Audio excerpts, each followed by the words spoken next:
Praise the Lord. ദൈവം എല്ലാവരെയും അനുഗ്രഹിക്കട്ടെ. പുതിയ പ്രഭാതത്തിൽ കർത്താവിൻ്റെ സന്നിധി നമുക്കായി തീരുവാൻ ദൈവം തന്ന കൃപകൾക്കായി നന്ദിയോട് സ്തോത്രം. ഇന്നത്തെ ചിന്തയ്ക്കായി എടുത്തിരിക്കുന്ന തിരുവചനം അപ്പോസ്തലനായ പൗലോസ് റോമർക്കെഴുതിയ ലേഖനം 8-ാം അധ്യായം 35-ാം വാക്യം. ക്രിസ്തുവിൻ്റെ സ്നേഹത്തിൽ നിന്ന് നമ്മെ വേർപിരിക്കുന്നതാർ കഷ്ടതയോ സങ്കടമോ ഉപദ്രവമോ പട്ടിണിയോ നഗ്നതയോ ആപത്തോ വാളോ. പ്രിയ മക്കളെ നോക്കൂ, ക്രിസ്തുവിൻ്റെ സ്നേഹം ലോകം തരുന്നത് പോലെയല്ല. ക്രിസ്തുവിൻ്റെ സ്നേഹം നിത്യസ്നേഹമാണ്. ഹല്ലേലൂയ. നിത്യസ്നേഹം കൊണ്ട് ഞാൻ നിന്നെ സ്നേഹിച്ചിരിക്കുന്നു, അതുകൊണ്ട് ഞാൻ നിനക്ക് ദയ ദീർഘമാക്കിയിരിക്കുന്നു എന്ന് യെശയ്യാ പ്രവാചകന്റെ പുസ്തകം 31-ാം അധ്യായം 3-ാം വാക്യത്തിൽ കാണാൻ കഴിയുന്നുണ്ട്. നോക്കൂ, റോമർക്കെഴുതിയ ലേഖനം 5:8 പറയുന്നുണ്ട്, ക്രിസ്തുവോ നാം പാപികളായിരിക്കുമ്പോൾ തന്നെ നമുക്ക് വേണ്ടി മരിക്കിയാൽ ദൈവം തനിക്ക് നമ്മോടുള്ള സ്നേഹത്തെ പ്രദർശിപ്പിക്കുന്നു. നോക്കൂ പ്രിയ മക്കളെ, ദൈവ സ്നേഹത്തിന്റെ ശക്തി നമുക്ക് വെളിപ്പെടുത്തി തരുന്നത് പരിശുദ്ധാത്മാവാണ്. ഹല്ലേലൂയ. പരിശുദ്ധാത്മാവിന്റെ ശക്തി പ്രാപിച്ച ഒരുവന് ദൈവ സ്നേഹത്തിൽ നിന്ന് മാറിയിരിക്കാൻ സാധിക്കുകയില്ല. പാപികളായ നമ്മെ സ്നേഹിച്ചത് ക്രിസ്തു തന്റെ സ്വന്തം ജീവൻ നമുക്ക് നൽകി തന്ന. നോക്കൂ, ഒരു വ്യക്തിക്ക് ജീവൻ തരണമെങ്കിൽ ആ വ്യക്തിക്ക് തന്നോട് സ്നേഹമുണ്ടെങ്കിൽ മാത്രമേ സാധിക്കുകയുള്ളൂ.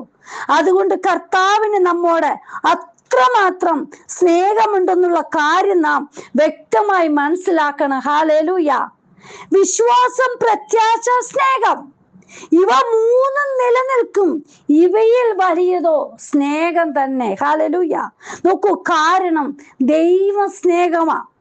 ആ സ്നേഹം ലോകത്തിലേക്ക് പകർന്നത് തൻ്റെ ഏകജാതനായ പുത്രനെ നമുക്ക് നൽകി തന്നത് മൂലമാണ്. ഹല്ലേലൂയ. അതുകൊണ്ട് ന്യായപ്രമാണത്തിലെ മുഖ്യ കൽപ്പന എന്ന് പറയുന്നത് ദൈവത്തെ സ്നേഹിക്കുക എന്നതാ. നിന്റെ ദൈവമായ യഹോവയെ പൂർണ്ണ ഹൃദയത്തോടും പൂർണ്ണ മനസ്സോടും പൂർണ്ണ ഹൃദയത്തോടും പൂർണ്ണ ശക്തിയോടും സ്നേഹിക്കണം. ഹല്ലേലൂയ. പ്രിയ മക്കളെ, എല്ലാത്തിലും ഒരു പൂർണ്ണത ആവശ്യമാണ്.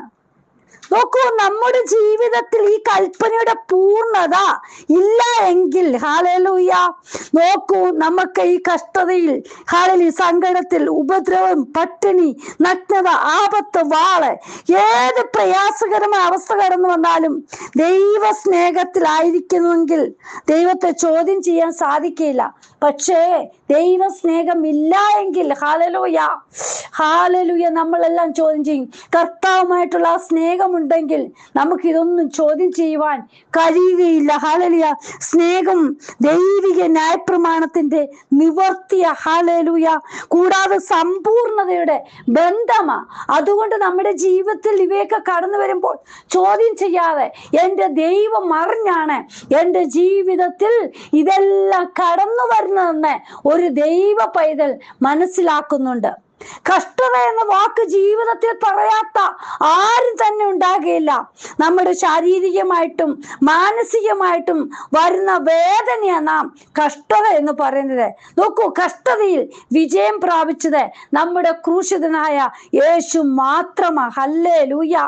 നാമും ക്രിസ്തു സഹിച്ച ഈ വേദനയും താരതമ്യപ്പെടുത്തുമ്പോൾ നമ്മുടെ കഷ്ടത എന്താണെന്ന് പോലും പറയാൻ കഴിയത്തില്ല. ഹല്ലേലൂയ.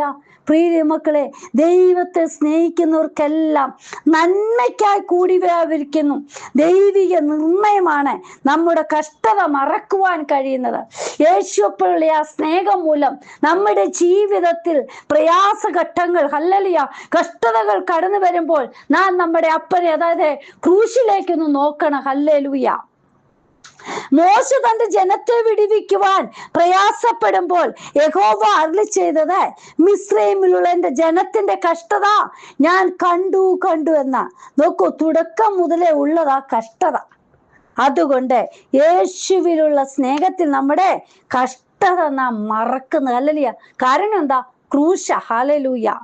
കഷ്ടതയിൽ യഹോവയോട് നിലവിളിക്കുമ്പോൾ നമ്മുടെ ഞെരുക്കങ്ങളിൽ നിന്ന് നമ്മെ രക്ഷിക്കുകയും പ്രാർത്ഥനയ്ക്ക് മറുപടി നൽകി തരുന്നേ ഹല്ലേലൂയ അപ്പച്ചനാ നമ്മോട് കൂടെയുള്ളത്. ആ അപ്പല്ല നമ്മള് ആശ്രയം വച്ചിരിക്കുന്ന പ്രിയ മക്കളെ.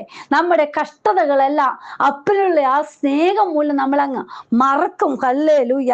നമുക്ക് ആരുടെ ജീവിതത്തിലാ സങ്കടം കടന്നു വരാത്തത്? നാം തമ്മിൽ പറയും, എനിക്ക് മാത്രമായി ഈ സങ്കടം വെച്ചിരിക്കുന്ന്. യഹോവ നമ്മുടെ ഓരോരുത്തരുടെയും സങ്കടം മനസ്സിലാക്കി ഉത്തരം നൽകി തരും. പ്രിയ മക്കളെ, നമ്മെ അറിയുന്ന നമ്മുടെ കർത്താവ് മാത്രമാ. ഹല്ലേലൂയ. മനുഷ്യർ അതും ഇതൊക്കെ പറയും, അവര് നോക്കിയൊക്കെ ചെയ്യും. പക്ഷെ നമ്മുടെ ഉള്ളിലുള്ള കാര്യങ്ങൾ നമ്മുടെ കർത്താവപ്പച്ചന അറിയാൻ കഴിയുന്നത്. ഹല്ലേലൂയ. ആദ്യത്തെ സങ്കടം നമുക്ക് കാണാൻ കഴിയും. യഹോവ ഹാഗാറിന്റെ സങ്കടം കേട്ടു എന്നുള്ളത്. യഹോവ മിസ്രൈമിലുള്ള ജനങ്ങളുടെ സങ്കടങ്ങൾ അറിഞ്ഞ് നമ്മുടെ ഈ സങ്കടങ്ങൾ കേൾക്കുകയും അറിയുകയും ചെയ്യുന്ന ദൈവം നമ്മോട് കൂടെയുണ്ട്. പ്രിയ മക്കളെ, നമ്മൾ മനുഷ്യരോടല്ല പറയേണ്ടത്. നമ്മുടെ കാര്യങ്ങൾ നമ്മുടെ കർത്താപ്പച്ചന്റെ സന്നിധിയിൽ വെക്കുമ്പോൾ അപ്പൻ അവിടുന്ന് ഉത്തരം നൽകി തരും. ഹല്ലേലൂയ.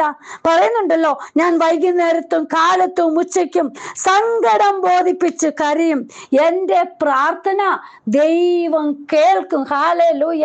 പ്രിയ മക്കളെ, നമ്മുടെ പ്രാർത്ഥന കേൾക്കുന്ന അപ്പൻ നമ്മോട് കൂടെയുണ്ട്.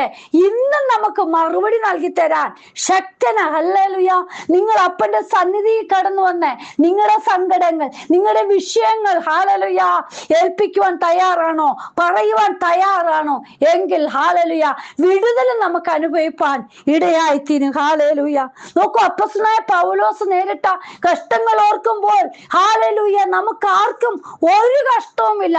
അത് കൊരിന്ത്യ ലേഖനത്തിൽ വ്യക്തമായിട്ട് എഴുതിയിട്ടുണ്ട്. എത്രമാത്രം ആപത്തുകളാണ് തന്റെ ജീവിതത്തിൽ അനുഭവിച്ചത്.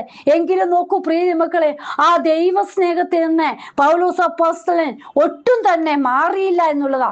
കർത്താവിലുള്ള സ്നേഹം അനുഭവിച്ച ആർക്കും അപ്പനെ വിട്ടുപിരിഞ്ഞ് ഒന്നും ചെയ്യാൻ കഴിയത്തില്ല. പ്രിയ മക്കളെ, ഈ ദിനങ്ങൾ അപ്പന്റെ സ്നേഹത്തിൽ നമുക്ക് മുന്നേറാം. ഹല്ലേലൂയ. എൻ്റെ ദൈവം എൻ്റെ പ്രാർത്ഥന കേൾക്കും, എൻ്റെ സങ്കടങ്ങൾക്ക് മറുപടി നൽകി തരും. ഹല്ലേലൂയ. നമ്മുടെ ജീവിതത്തിൽ എന്തെല്ലാം കടന്നു വന്നാലും അതിന്മേൽ ജയം വരിക്കുവാൻ കഴിയുന്നത് ക്രിസ്തുവിൽ മാത്രമാ.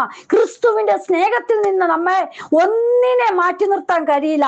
യേശുവിലുള്ള സ്നേഹം നമ്മെ എല്ലാത്തിനും ഹല്ലേലൂയ എല്ലാ നമ്മുടെ ക്വസ്റ്റ്യൻസിനും മറുപടിയാ. പ്രിയ മക്കളെ, ഈ ദിവസങ്ങളിൽ കർത്താവിന്റെ മുഖത്തേക്ക് നോക്കി നമുക്ക് യാത്ര ചെയ്യാം. നമ്മെ അറിയുന്ന പിതാവ് നമുക്ക് വേണ്ടി ഉത്തരം നൽകി തരും. ഹല്ലേലൂയ. കർത്താവിന്റെ കരങ്ങളിൽ താഴ്ത്താം, സമർപ്പിക്കാം. അപ്പനോട് നമുക്ക് പ്രാർത്ഥിക്കാം. കർത്താവെ, ഇന്ന് പ്രാർത്ഥന ഹല്ലേലൂയ ദൈവമേ പല വിധത്തിൽ ഓരോ മക്കളും സങ്കടത്തിലൂടെ ഹല്ലേലൂയ ഓരോ വിഷയങ്ങൾ അപ്പന്റെ സന്നിധിയിൽ പ്രാർത്ഥിക്കുമ്പോൾ അതിന്മേൽ ദൈവപ്രവൃത്തി വെളിപ്പെടട്ടപ്പാ. കർത്താവ് പച്ചന ഉള്ളത് അറിയുന്നത്. ഹല്ലേലൂയ. ഇന്ന് വചനം കേൾക്കുന്ന ഓരോ മക്കളുടെ ജീവിതത്തില് വലിയ വിടുതൽ ഹല്ലേലൂയ ഓരോ വിഷയത്തിലും അനുഭവിപ്പാൻ എൻ്റെ അപ്പന്റെ സ്നേഹം ഹല്ലേലൂയ വേണ്ടും പോലെ അനുഭവിപ്പാൻ, മനസ്സിലാക്കുവാൻ, രുചിച്ചറിയുവാൻ ഇടയാകണമേ. കരങ്ങളിൽ സമർപ്പിക്കുന്നു. കർത്താവ് അങ്ങനെ ചെയ്യുന്നതിനായി സ്തോത്രം. ചേർത്ത് പിടിക്കുന്ന അപ്പന്റെ കരം ഓരോരുത്തർക്കും അനുഭവിപ്പാൻ ഇടയാക്കുന്നതിനായി സ്തോത്രം. യേശുവിൻ നാമത്തിൽ തന്നെ ആമേൻ. പ്രിയ മക്കളെ, നമുക്ക് അപ്പന്റെ പാദപീഠത്തിൽ നമ്മുടെ സങ്കടങ്ങൾ ബോധിപ്പിച്ച് കരയാം. അപ്പൻ പ്രാർത്ഥന കേൾക്കും. കരച്ചിൽ കാണുന്ന അപ്പൻ, മറുപടി നൽകി തരുന്ന അപ്പൻ, കണ്ണുനീർ തുടയ്ക്കുന്ന അപ്പൻ നമ്മോട് കൂടെയുണ്ട്. വിശ്വാസത്തോട് മുന്നേറാം. കർത്താവിന്റെ കരങ്ങളിലേക്ക് ഏൽപ്പിക്കാം. പ്രാർത്ഥന കേൾക്കുന്ന അപ്പൻ ജീവിക്കുന്നു. നമുക്ക് വേണ്ടി ഹല്ലേലൂയ ഉത്തരം നൽകും. ഈ വചനങ്ങളാൽ ദൈവം എല്ലാവരെയും അനുഗ്രഹിക്കട്ടെ. God bless you all. ബിനുവജു, മുംബൈ. ഹല്ലേലൂയ. സ്തോത്രം.